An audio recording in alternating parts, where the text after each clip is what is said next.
We live in a culture that has confused niceness with goodness. Somewhere along the way, we were taught that being agreeable, compliant, and always accommodating is a virtue. We were conditioned to believe that avoiding conflict makes us more lovable, that smoothing things over somehow makes us better people. But the truth is, being too nice can sometimes do more harm than good, not just to ourselves, but to the people around us. Nice is not the same as kind. Being nice is often reactive. It's saying what someone wants to hear instead of what they need to hear. It's nodding in agreement even when something inside us disagrees. It's smiling when we're actually tired, angry, or unsure. Nice avoids disruption. It fears rejection. It seeks validation. Kindness, on the other hand, is active. It's deliberate. It requires courage. Being kind means caring about someone enough to tell them the truth. It means risking being misunderstood for the sake of clarity. It means setting boundaries that might disappoint in the moment but build stronger relationships in the long run. There's a difference between harmony and honesty. Too often we choose harmony because we don't want to rock the boat. But what if that boat is drifting in the wrong direction? What if avoiding the hard conversation today leads to resentment tomorrow? What if your silence isn't kindness, but complicity? Let me tell you a story. There was a leader I once met who had a team of high performers. One of them, we'll call him Dan, was talented, enthusiastic, and popular. Everyone liked Dan. He was the kind of person who brought snacks to meetings, remembered birthdays, stayed late to help others. But there was a problem. His work was slipping. Deadlines were missed. Communication broke down, and eventually the team's morale suffered. The leader, who prided himself on being a nice boss, didn't say anything. He didn't want to hurt Dan's feelings. He figured Dan was going through something and didn't want to add pressure. He hoped the problem would resolve itself. It didn't. By the time he sat Dan down, the damage was already done. Trust had eroded. Other team members were frustrated, and Dan, when finally confronted, was shocked. He said, "Why didn't you tell me sooner?" He would have appreciated the honesty, even if it stung. That's the irony of being too nice. What we think protects people can actually undermine them. What we think preserves connection can slowly destroy it. Niceness prioritizes comfort. Kindness prioritizes growth. In 2025, we don't have time to coddle each other's egos. We're facing too many challenges in our businesses, our communities, and within ourselves. We need people who are willing to speak the truth, who care enough to hold each other to a higher standard, who don't confuse people-pleasing with leadership. The question isn't, how can I be more liked? The question is, how can I serve better? Because service doesn't always feel good. Sometimes it means telling a colleague that their performance isn't meeting expectations. Sometimes it means challenging the status quo in a room full of agreement. Sometimes it means walking away from a relationship that drains you, even when the other person means well. Kindness has teeth. It's not soft or passive. It's strong and deeply human. We've all experienced moments when someone was kind enough to be honest with us. Maybe it was a mentor who said, "You're playing small and you're better than this." Maybe it was a friend who called you out when you were making excuses. Maybe it was a stranger who gave feedback that shifted your perspective. Those moments change us, not because they were easy to hear, but because they were real. And that's what we need more of in 2025. Not more watered-down conversations, but more realness, more intentional connection, more people who are willing to step into discomfort for the sake of something meaningful. The workplace is evolving, so are relationships. The most successful leaders and the most fulfilled people are those who understand the power of honest kindness. They don't weaponize truth, but they don't run from it either. They don't avoid hard conversations, they initiate them. They didn't seek harmony at the expense of honesty, they strive for both. If you've been taught that being a good person means always saying yes, it's time to challenge that belief. If you've been rewarded for staying quiet when something was wrong, it's time to use your voice. If you've been bending over backward to make everyone happy, ask yourself, at what cost? Because there's a cost to being too nice. It's the resentment that builds when your needs are never met. It's the burnout that comes from always putting others first.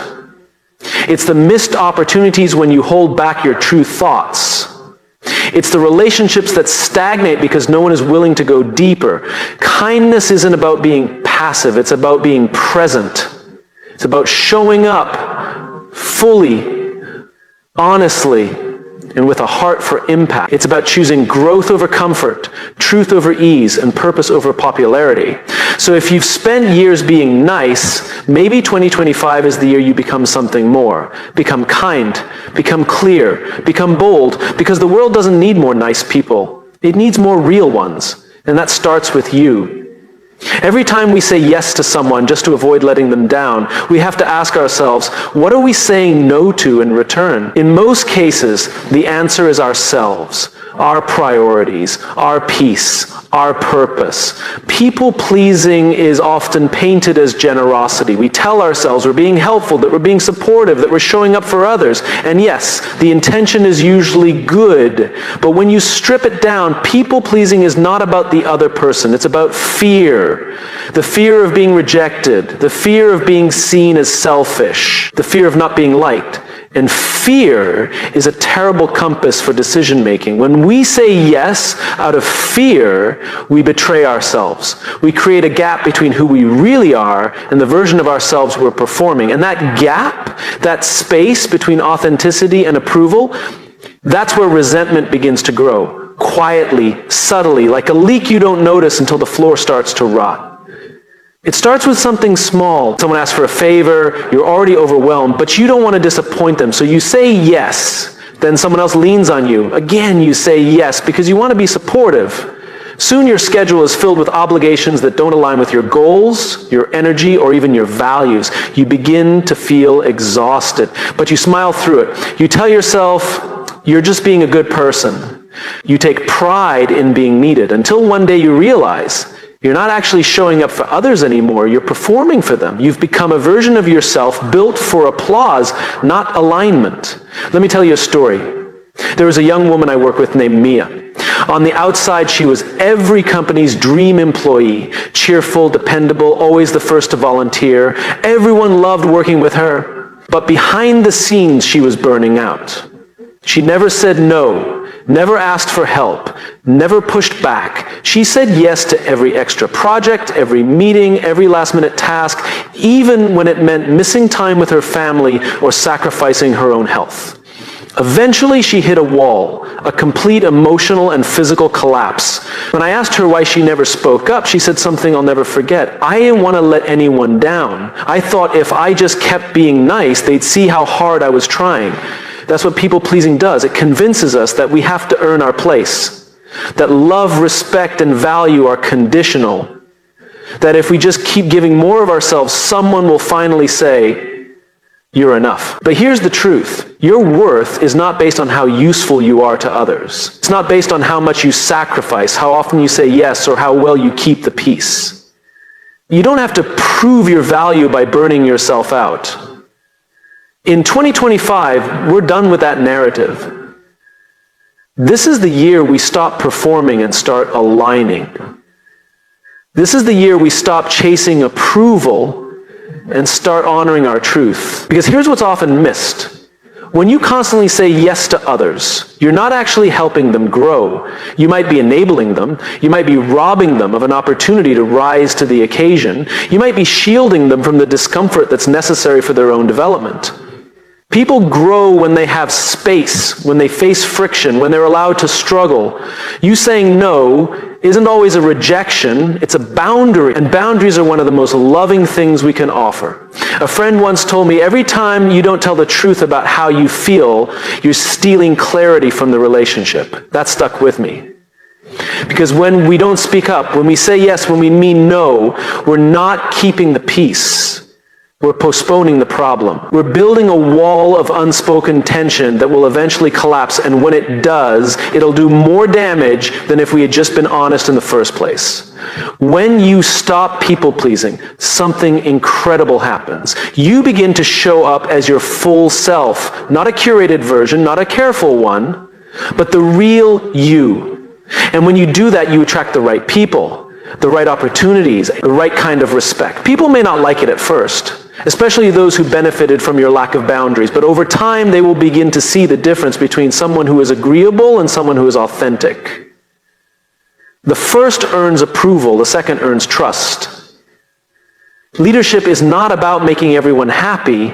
It's about doing what's right even when it's uncomfortable.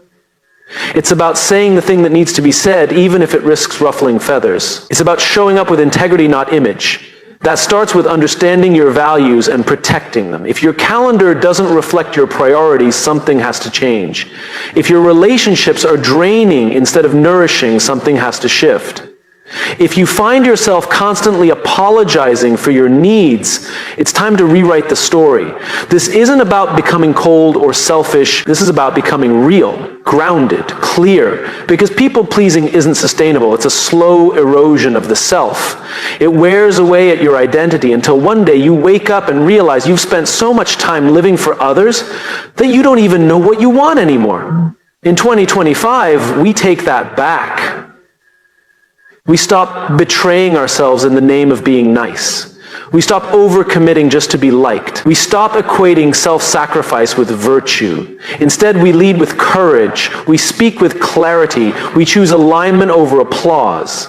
Because when you honor yourself, you create space for others to do the same. And that's how we build a culture, not just of kindness, but of truth. We live in a world where being liked is often mistaken for being respected, where we equate friendliness with leadership, where we believe that the key to influence is simply to be agreeable, easygoing, and non-confrontational.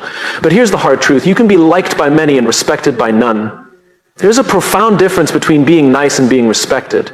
And the difference isn't in how loud you speak, how tough you appear, or how often you assert dominance. It's in your clarity. It's in your standards. It's in the consistency of your values and the courage to live by them, especially when it's inconvenient. We think that avoiding friction will help us maintain relationships. We think that saying yes will help us stay connected. But the foundation of respect is not agreement, it's clarity.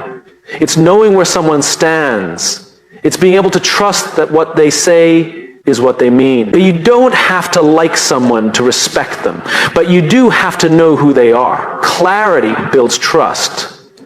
Niceness without clarity breeds confusion. Let me tell you about someone I worked with a few years ago. His name was Carl. Carl was one of the most liked managers in his organization. He remembered people's birthdays. He brought in coffee for the team. He always said, "We're all in this together."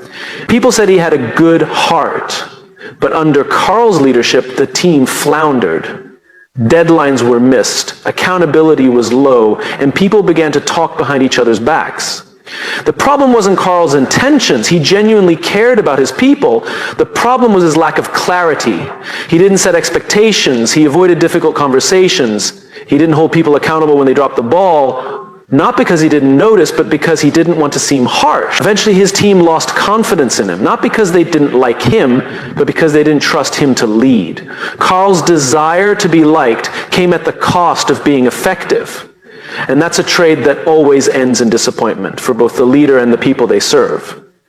It's tempting to believe that being soft is the path to connection, that if we just stay agreeable, avoid tension, and keep everyone happy, we'll be loved and respected. But respect doesn't come from accommodation. It comes from alignment. When you are clear about your standards, not just professionally, but personally, people may not always agree with you, but they will always know where you stand. And over time, that's what builds trust. When you set boundaries, you teach people how to treat you. When you say no, you show people what matters to you. When you tell the truth, even when it's uncomfortable, you create space for real connection. And that's what most people are actually craving. We think people want us to be nice, but what they really want is to feel safe.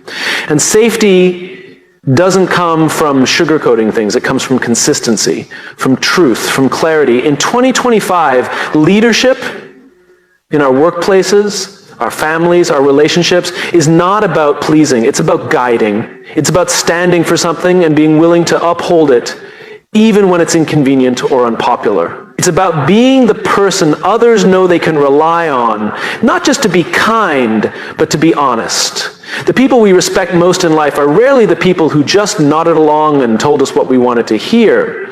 The people we remember, the ones who helped us grow, are the ones who challenged us, the ones who looked us in the eye and said, "You're capable of more," the ones who didn't let us lower our standards even when we were tired. The ones who said no when they needed to, not out of defiance, but out of integrity. That's not about being harsh. That's about being real. And here's the interesting thing. When you lead with clarity, you'll find that your relationships actually deepen. Because when people know what to expect from you, when they know you won't lie to them, manipulate them, or pretend, they feel safe. They may not always like what you say, but they'll trust that you mean it. We often underestimate the value of being understood. In a world filled with masks and mixed messages, authenticity cuts through the noise. And authenticity, when paired with clarity, becomes a superpower. It's okay to be liked. It's wonderful to be kind. But if those things come at the expense of your standards, your voice, or your values, then they're costing you something far more important: your self-respect. And people can feel that. Even if they can't articulate it, they know when someone isn't rooted. They know when someone is shrinking to avoid conflict. And it makes them question everything else. You cannot lead from a place of insecurity. You cannot serve others while abandoning yourself. And you cannot earn true respect by constantly watering yourself down for the sake of harmony. In 2025, we make a shift. We stop equating likability with leadership. We stop chasing approval and start standing for principles. We stop hiding behind politeness and start embracing clarity. Because clarity isn't cruel, it's kind. It says, I respect you enough to be honest. Because boundaries aren't barriers, they're bridges. They show people where you begin and where you end. Because truth isn't rejection, it's a roadmap to something more real. You can still be warm, you can still be empathetic, but let that warmth come from a grounded place, a place of truth, not fear. Don't bend who you are just to make others comfortable. Don't compromise your values just to keep the peace. Peace that requires your silence isn't peace, it's a pause, and eventually the truth will demand to be spoken. So this year, stop trying to be liked by everyone, start becoming someone you respect. Because the people who matter, they'll meet you there, not just with smiles, but with trust. Most people who get taken advantage of never see it coming, not because they're weak, but because they assume others are just like them, genuine, honest, giving, and so they give more. They tolerate more. They believe the best in people, even when the evidence says otherwise. But here's what life teaches us, sometimes the hard way. Being too nice can make you a magnet for manipulation. Not because kindness is a flaw, but because when kindness lacks boundaries, it becomes a liability. This isn't about becoming cynical. It's about becoming clear. People who are overly nice tend to rationalize poor behavior. Maybe they didn't mean it. They're going through something. It's fine, I can handle it. And while grace and empathy are powerful tools, they must be balanced with discernment, because not everyone you help is going to help you back. Not everyone you support is going to appreciate it. And not everyone who smiles in your face is rooting for you. Manipulation doesn't always look like malice. Often it shows up in charm. In flattery, in guilt. People who take advantage aren't always aggressive. Sometimes they're just really good at making their needs feel like your responsibility. And if you're wired to please, if you've been taught that saying no is selfish or that confrontation is unkind, you'll hand over your energy, your time, and your peace all in the name of being nice. But here's the truth. No one can use you without your permission. The pattern continues only because you allow it. Not because you're not strong enough, but because you haven't yet realized that boundaries don't make you less loving. They make your love sustainable. Let me tell you a story. I once worked with a man named Jordan. He was the go-to guy in the office. If someone needed a favor, they went to Jordan. If a project was running behind, Jordan stayed late.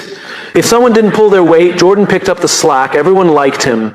But over time, something shifted. He became bitter. He snapped more often. He started isolating himself. His work, once excellent, began to suffer. And when I finally sat down with him, he said something I'll never forget. I thought if I just kept being the good guy, people would eventually return the favor. They never did. Jordan wasn't wrong to care. He wasn't wrong to help. What went wrong was the expectation, the quiet hope that all the giving would be reciprocated, that his niceness would be noticed and returned. But when it wasn't, he felt betrayed. That's what happens when you give without limits. You start expecting others to fill the cup you keep emptying. But that's not their job, it's yours. Your job is to honor your limit, to protect your energy. To understand that while generosity is beautiful, it must be guided by intention, not obligation. People who are too nice often struggle with this because they equate their worth with their usefulness. Somewhere deep inside, they believe if I stop giving, I'll stop mattering.